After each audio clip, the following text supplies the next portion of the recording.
Mga katrops, welcome back ulit sa aking channel, Sports React PH. At ngayon nga ay pag-uusapan natin ang balitang bumabawi na nga po ngayon si Coach Doc Rivers sa Milwaukee Bucks.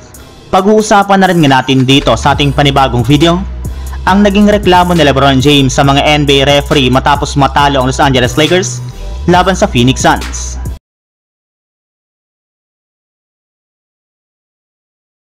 Matagumpay nga po mga katrops na naipanalo ng Milwaukee Bucks ang kanilang game ngayong araw laban sa Philadelphia 76ers sa score na 119-98 sa pangunguna nga po ng kanilang mga superstar na si Giannis Antetokounmpo na nagtala dito ng 30 points sa 12 rebounds at si Damian Lillard na kumara naman ng 24 points. Tinulungan na rin naman nga po sila dito ni Malik Beasley na nagtala ng 20 points at si Bobby Portis Jr. na kumara naman ng 17 points off the bench. Kaya dahil nga po sa kanilang pagkapanalo ngayong araw, ay umangat na nga po sa 37 wins at 21 losses ang kanilang kasalukuyang record bilang ka-third seed sa standings ng Eastern Conference.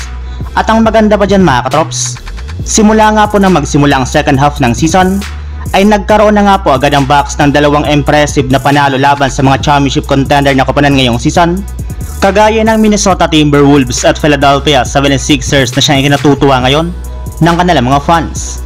Ikangay mukhang oras na nga po ng kanilang kupunan, especially ni Coach Doc Rivers na bumawi sa kanilang mga susunod na game matapos ang hindi magandang simula nito sa Milwaukee Bucks ng mga nagdaang linggo. Nakakagawa na rin naman nga po si Doc Rivers ng paunti-unting magagandang game plan sa kanilang rotation at lineup na maaari pa nga po nilang magamit upang magtuloy-tuloy ang kanilang mga pagkapanalo ngayong season. Samantala, punta naman tayo sa ating sunod na pag-uusapan sa naging reklamo ni LeBron James sa mga NBA referee matapos matalo ang Los Angeles Lakers laban sa Phoenix Suns. Sa kabila nga po ng naitala ni LeBron James na 28 points, 7 rebounds at 12 assists at ni Anthony Davis ng 22 points at 14 rebounds, ay natalo pa rin nga po sila sa kanilang game ngayong araw laban sa Phoenix Suns sa score na 123-113. At kasabay nga po ng kanilang pagkatalo, ay hindi na rin naman nga po dito na iwasan pa ni LeBron James na magreklamo sa mga referee ng kanilang laro. Ayon nga po sa naging pahayag nito sa kanyang post-game interview, marami nga daw po siyang naririnig na reklamo mula sa mga fans, coaches, at teams na ang alam lamang nga daw po ng Lakers ay gumawa ng free throws sa kanilang mga laban. Well, aminado rin naman nga po siya na iyan naman talaga ang playing style ng kanilang kupunan, since marami rin naman nga po silang mga attackers na sumasalaksak sa ilalim ng basket upang makasungkit ng foul. Bagamat man nga po tumitira sila dito ng mga 3-pointer ay hindi rin naman nga po ito maabot ang 40 to 50 shots attempts, lalo pat alam naman nga po ninyo na isang Lakers sa mga worst team pagdating sa 3-point line. Kaya ang plano nga po talaga nila ay mag-drive parati sa loob ng paint area, gayon dyan nga po magaling ang kanilang kupunan.